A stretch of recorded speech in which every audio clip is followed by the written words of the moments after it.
Kasabay ng pagdiriwang ng Pasig Day noong unang araw ng Hulyo, nagsagawa ng programa ang lokal na pamahalaan ng Pasig at ang Department of Labor and Employment o DOLE para sa mga biktima ng child labor sa Barangay Rosario, Pasig City. Layo ng programang ito na bigyan ng tulong ang 100 DOLE profile child laborers sa pamamahagi ng school supplies, groceries, mga laruan at basic mental health check-up vouchers upang mahikayat ang mga ito na mag-aral kaysa sa magtrabaho. Binanggit ni Mayor Dudut Jaworski, isa sa mga nagbigay ng mensahe sa programa, na dapat bigyang pansin ang kinabukasan ng mga kabataan sa pamamagitan ng pagbibigay sa kanila ng karapatang makapag-aral.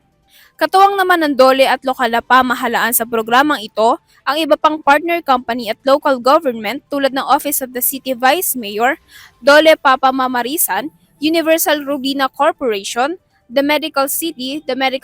Employees Union, the Coram International, Fabriano CYA Industries, Cesta Depan, Union Bank Employees Association, Astoria Plaza Hotel, Pasig City Hall Construction Consortium, the Tropical Hot Employees Union,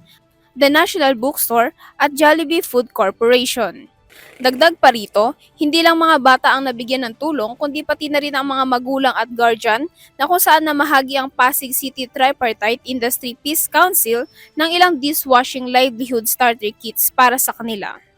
Para sa Euro TV News, ako si Maren Calo, sumasaludo sa bawat Pilipino.